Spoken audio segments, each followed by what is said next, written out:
Bom, bom dia! Hoje, 20 de agosto de 2026, é uma quinta-feira, estou aqui na cidade de Itapema, Santa Catarina, são 20 graus, está quente, acho que vai vir uma chuva, né? E você hoje é meu convidado para essa leitura da Bíblia capa a capa, 365 dias. Hoje é o dia de número 173, 173 dias fazendo essa leitura todo dia, nesse mesmo horário, 5 horas da manhã. E hoje nós temos aqui a leituras de 1 Crônicas 8, 9 e 10, capítulos 8, 9 e 10. Nós temos aqui Efésios 5, Salmos 23, maravilhoso, e Provérbios 20. Então, nós vamos fechar os olhos e vamos agradecer aqui por esse período, por esse momento aqui. Senhor, obrigado já por esse amanhecer, obrigado já por estar aqui firme para fazer a sua leitura. Nos dê entendimento nesse momento, Senhor. É a oração que eu faço em nome do Teu Filho amado Jesus Cristo. Amém. Amém, né? Então, nós vamos começar aqui primeiro Crônicas 8, 9 e 10, mas vamos falar um pouquinho, né, dessa continuidade que nós estamos fazendo do livro aí de 1 Crônicas. Após apresentar as genealogias, né, das tribos de Israel, o livro começa direcionando o nosso olhar para a história da monarquia israelita. Os objetivos de Crônicas não é apenas registrar fatos históricos, mas mostrar como a fidelidade ou a infidelidade de Deus impactam gerações inteiras. A história bíblica não é apenas sobre pessoas do passado, é sobre princípios que continuam válidos hoje. À medida que avançamos, veremos um destaque cada vez maior para a linhagem de Davi, o templo e a adoração ao Senhor. Então nós vamos aqui continuar com as genealogias, dando destaque à tribo de Benjamim, né, ao qual viria o rei Saul. E nós iniciamos então aqui pelo 1 Crônicas 8, versículo 1, os descendentes de Benjamim. Benjamim foi pai de 5 filhos, são estes os seus nomes, por ordem de idade: Belá, Asbel, Ará, Noá e Rafa. Os descendentes de Belá foram Adar, Gera, Abiúde, Abissua, Naamã, Aoá, Gera, Sefufã e Urã. Os descendentes de Eude foram Naamã, Aías e Gera. Esses foram chefes de famílias e moravam em Geba, mas foram obrigados a sair dali e ir morar em Manaate. Gera, pai de Uzá e Aiude, foi chefe deles nessa mudança. Saarim se divorciou das suas 2 mulheres, que se chamavam Uzim e Baara. Algum tempo depois, quando estava morando na terra de Moabe, ele casou com Odes e teve com ela 7 filhos: Jobabe, Zíbia, Messá, Malcã, Jeús, Zaquias e Mirma. Todos os seus filhos se tornaram chefes de família. Saarim também teve 2 filhos com a sua mulher Uzim. Os nomes deles eram Abitude e Eupal. Eupal foi pai de 3 filhos, Éber, Missã e Semede. Semede construiu as cidades de Ono e Lode e os povoados que ficavam ao seu redor.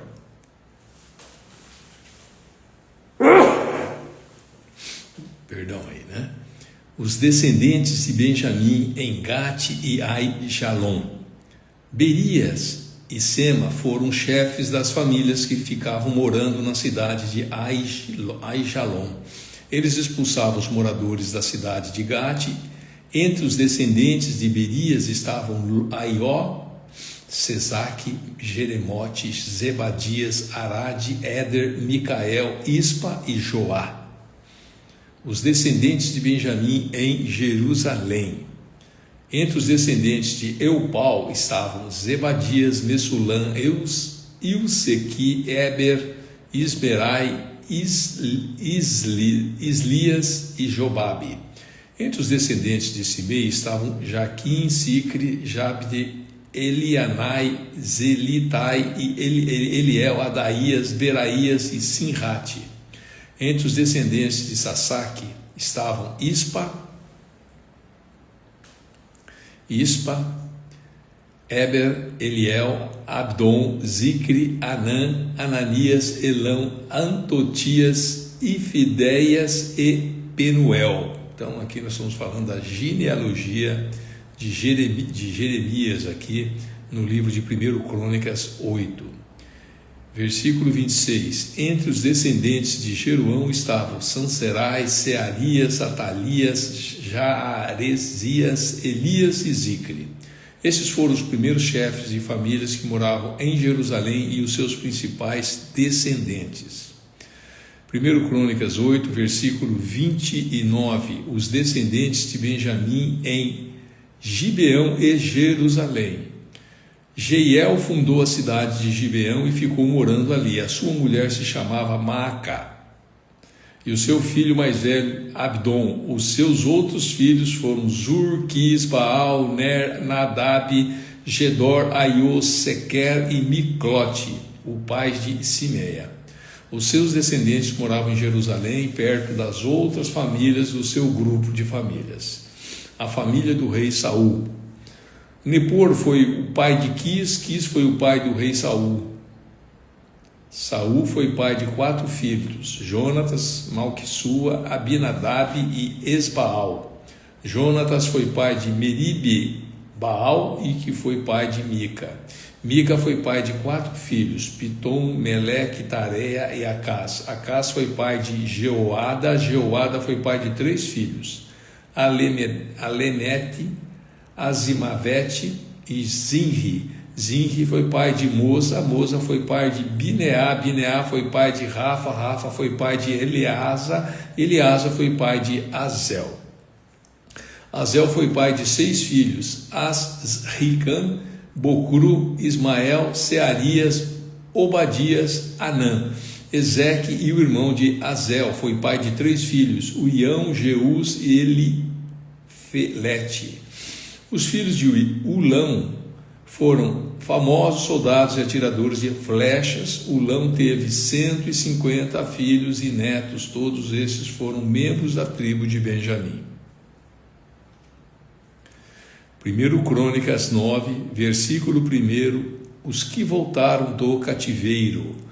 Fizeram uma lista de todo o povo de Israel de acordo com as suas famílias, e isso foi escrito no livro dos reis de Israel.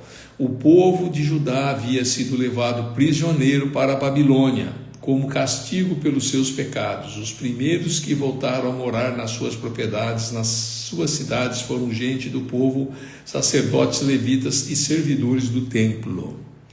As pessoas das tribos de Judá, Benjamim, Efraim e Manassés foram morar em Jerusalém. 690 famílias da tribo de Judá moraram em Jerusalém. O líder dos descendentes de Pérez, filho de Judá, foi Utaí, filho de Amiúde e neto de Onri. Esses seus antepassados estavam em Inri e Bani. O líder de descendentes de Selá, filho de Judá, foi Asaías, que era chefe da sua família. O líder dos descendentes de Zera, filho de Judá, foi Jeuel. Moravam em Jerusalém os seguintes membros das tribos de Benjamim: Salu, filho de Mesulã, neto de Odavias, e bisneto de Asenuá. E Binéias, filho de Jeroão, Elá, filho de Uzi e neto de Micre, Mesulã, filho de Zefatias, neto de Reuel e bisneto de Ibnijas. 956 famílias da tribo de Benjamim moravam em Jerusalém. Todos os homens cujos nomes estão escritos acima eram chefe de famílias. 1 Crônicas 9, versículo 10, 12, os sacerdotes que moravam em Jerusalém.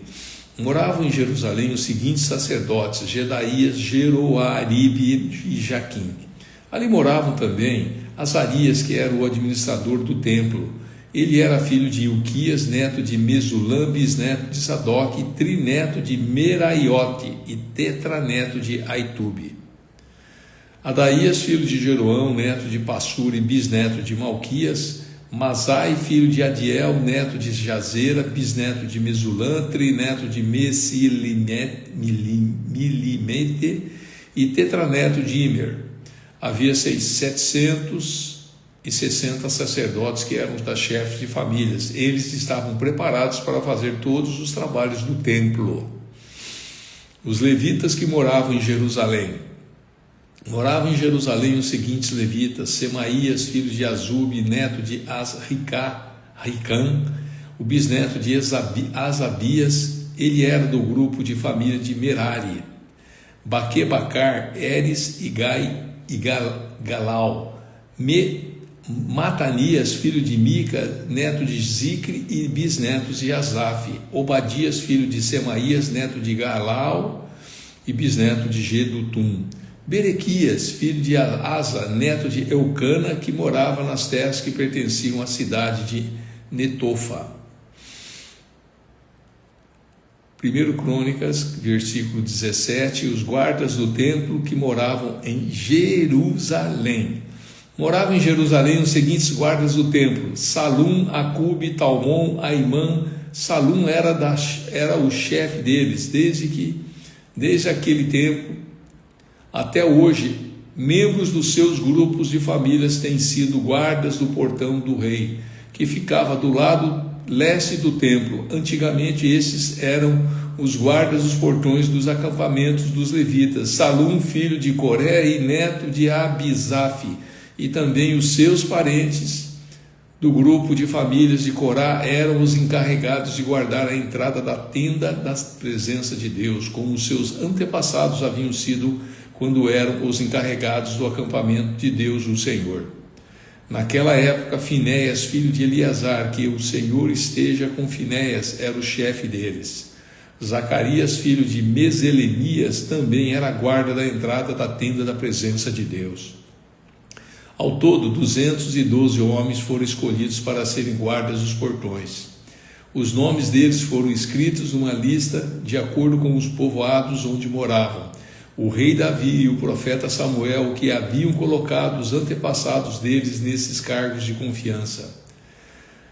Ele e os seus descendentes guardavam os portões da área do templo. Havia um portão de frente para cada uma das direções norte, sul, leste e oeste. Cada portão tinha um guarda-chefe.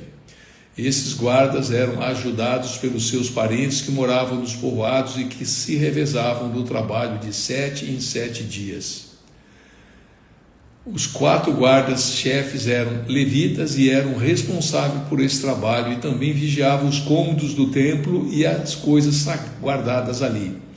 Eles moravam perto do templo porque era seu dever guardá-lo e abrir os portões todas as manhãs. 1 Crônicas 9, versículo 28. Os outros levitas eram responsáveis pelos objetos usados no culto.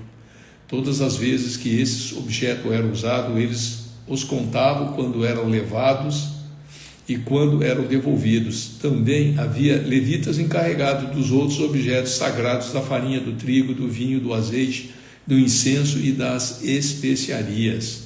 Mas os sacerdotes é que tinham responsabilidade de misturar as especiarias. Um levita chamado Matitias, que era filho mais velho de Salum, do grupo de família de Corá, era o encarregado de preparar as ofertas de pães.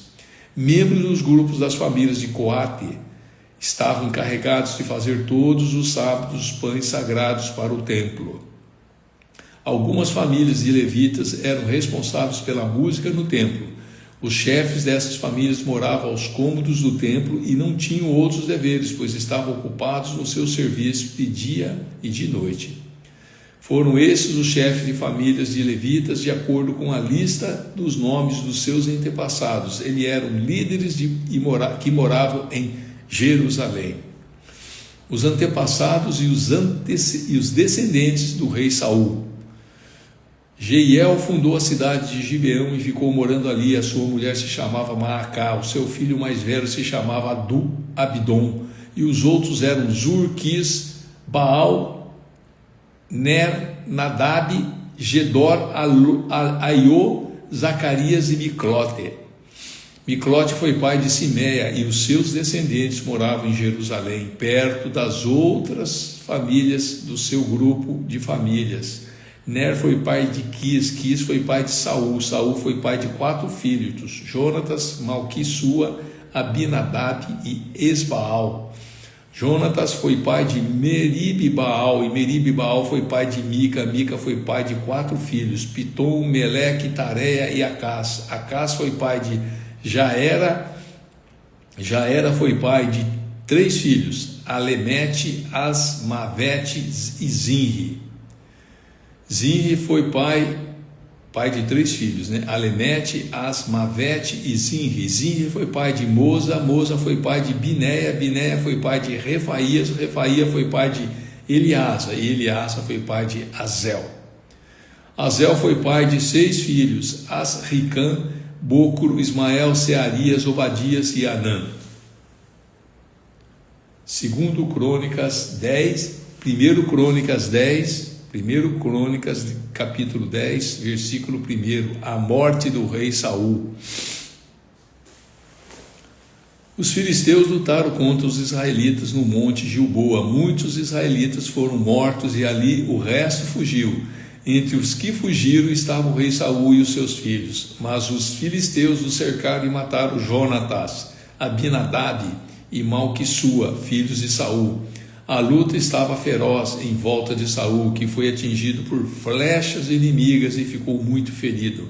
Então disse ao rapaz que carregava suas armas: tire sua espada e me mate, para que esses filisteus pagãos não caçoem de mim. Mas o rapaz estava muito apavorado e não quis fazer isso. Então Saul pegou a sua própria espada e se jogou sobre ela.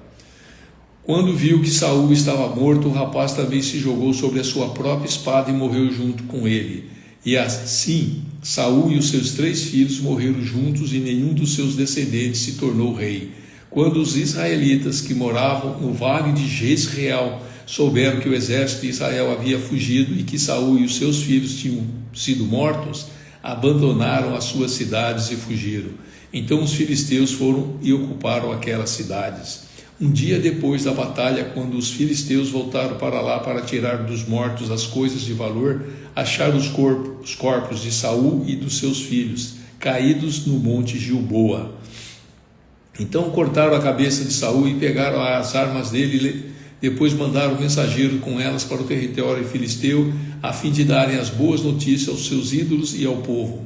Eles puseram as armas dele num dos seus templos e penduraram a sua cabeça no templo de Dagon, o deus deles. Quando o povo da cidade de Jabes, em Gileade, soube que os filisteus haviam feito com Saul, os seus moradores mais corajosos foram pegar os corpos de Saul e dos seus filhos e levaram para Jabes. Eles os sepultaram debaixo de um carvalho e jejuaram 7 dias. Saul morreu assim porque foi infiel a Deus, o Senhor. Ele desobedeceu aos mandamentos de Deus e consultou os espíritos dos mortos, em vez de consultar o Senhor. Por isso Deus o matou e entregou o reino a Davi, filho de Jessé. Amém, né? Finalizamos aqui Crônicas 8, 1 Crônicas 8, 9 e 10, e nós vamos agora então para o livro de Efésios, e é o Efésios de número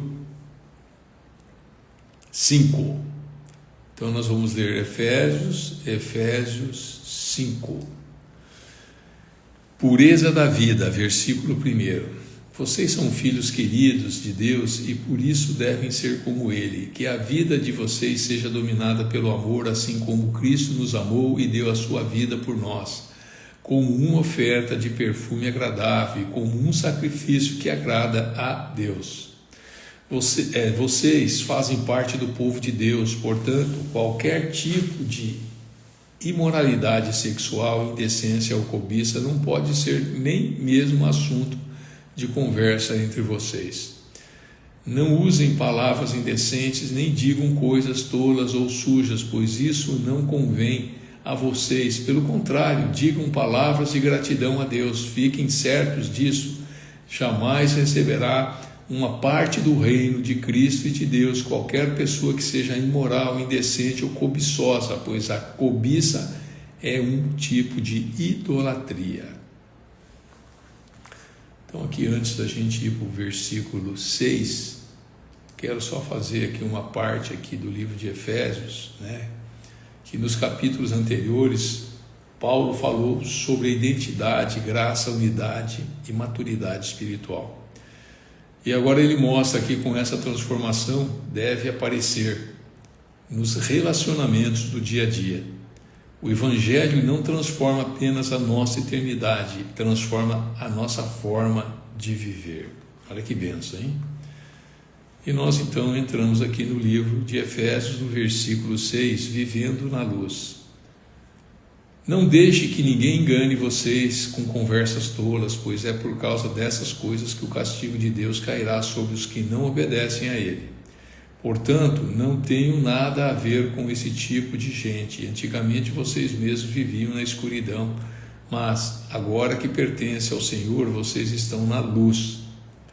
Por isso, vivam como pessoas que pertencem à luz, pois a luz produz uma grande colheita de todo tipo de bondade, honestidade e verdade. Procurem descobrir quais são as coisas que agradam ao Senhor. Não participem das coisas sem valor que os outros fazem, coisas que pertencem à escuridão. Pelo contrário, tragam todas essas coisas para a luz, pois é vergonhoso até falar sobre o que essas pessoas fazem em segredo. E quando qualquer coisa é trazida para a luz, então a sua verdadeira natureza é revelada, porque é claramente revelado e se torna luz. E é por isso que se diz: você que está dormindo, acorde, levante-se da morte e Cristo o iluminará. Portanto, preste atenção na sua maneira de viver, não viva como os ignorantes, mas como os sábios. Os dias em que vivemos são maus, por isso aproveite bem todas as oportunidades que vocês têm. Não hajam como as pessoas sem juízo, mas procurem entender o que o Senhor quer que vocês façam.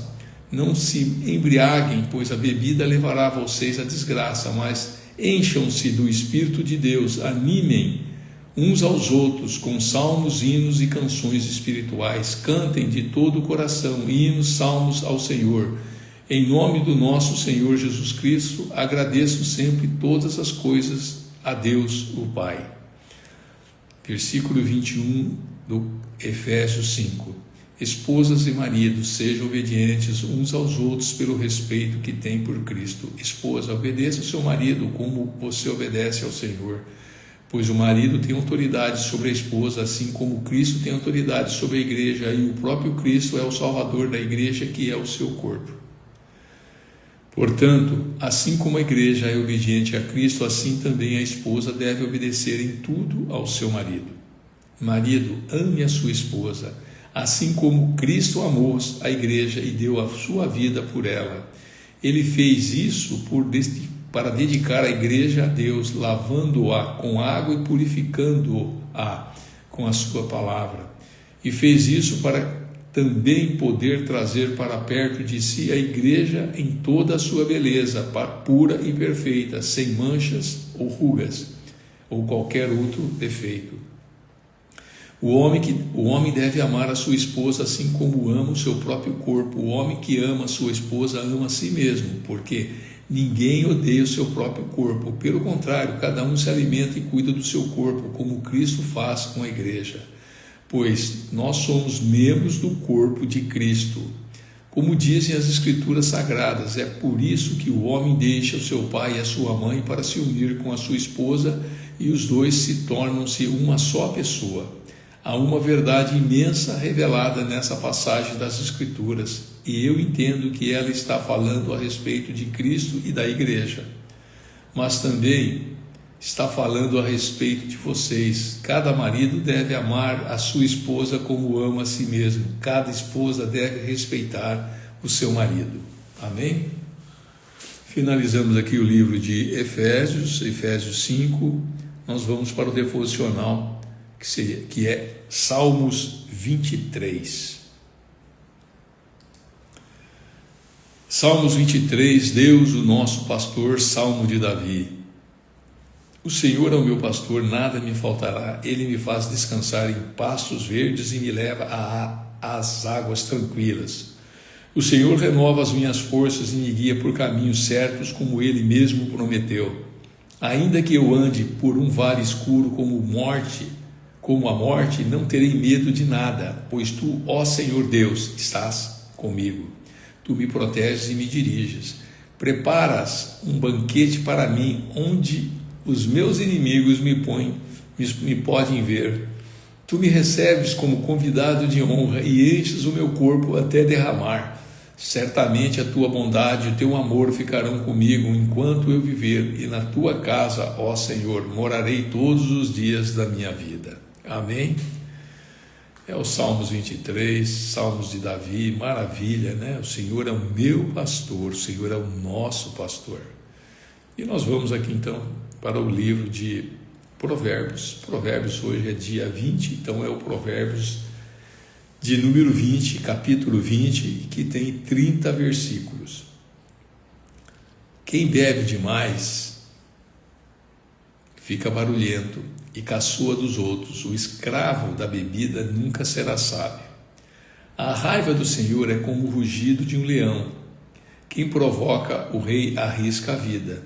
Qualquer tolo pode começar uma briga. Quem fica fora dela é que merece elogios. O lavrador preguiçoso que não ara as suas terras no tempo certo não terá nada para colher. Os pensamentos de uma pessoa são como água em poço fundo, mas quem é inteligente sabe como tirá-los para fora. Todos dizem que são bons e fiéis, mas tente achar alguém que realmente seja. Como são felizes os filhos de um pai honesto e direito.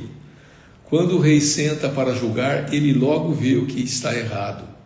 Será que alguém pode dizer que tem a consciência limpa e que já se livrou dos seus pecados?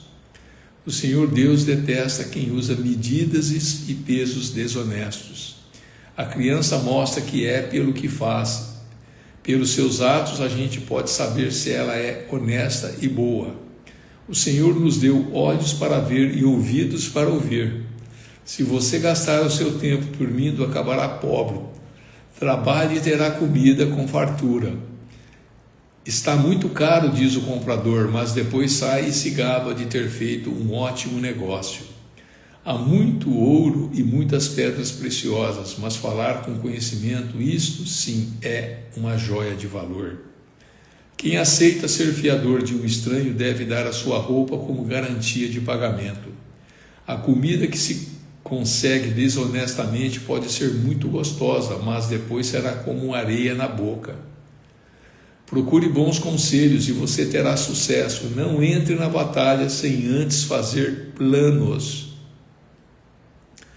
O mexeriqueiro espalha os segredos, por isso fique longe de quem fala demais. Se você amaldiçoar os seus pais, a sua vida terminará como uma lâmpada que se apaga na escuridão. A riqueza que é ganha facilmente não faz bem a gente. Não seja vingativo, confie em Deus. O Senhor, e Ele fará justiça a você. O Senhor detesta quem usa medidas e pesos desonestos.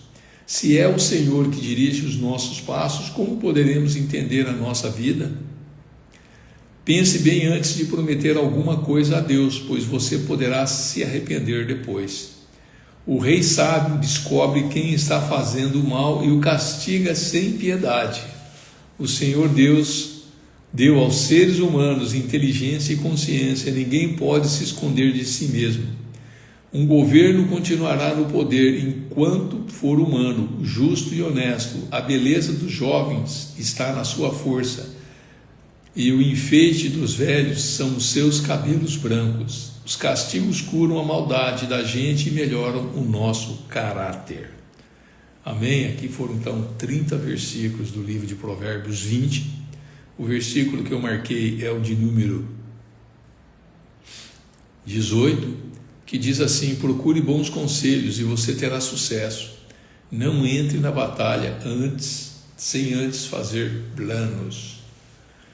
Então sempre está falando em conselho, sempre está falando a gente fazer um plano, né? E tudo a gente tem que estar consultando a Deus, né? E fica para a gente pensar quem tem sido o seu conselheiro.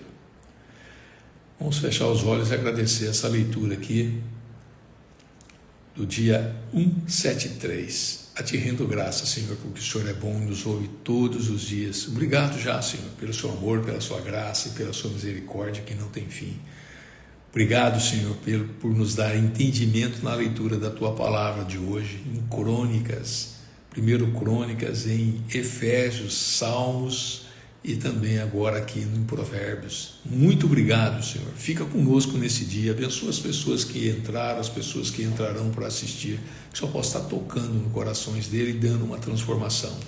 Abençoa o culto lá em Ribeirão Preto, lá na casa, a residência do Alexandre e da Lorena, Senhor, que o Senhor possa abençoar cada pessoa convidada que estará lá presente, que o Senhor possa estar falando através desse pastor que vai estar lá. Abençoe a cada um.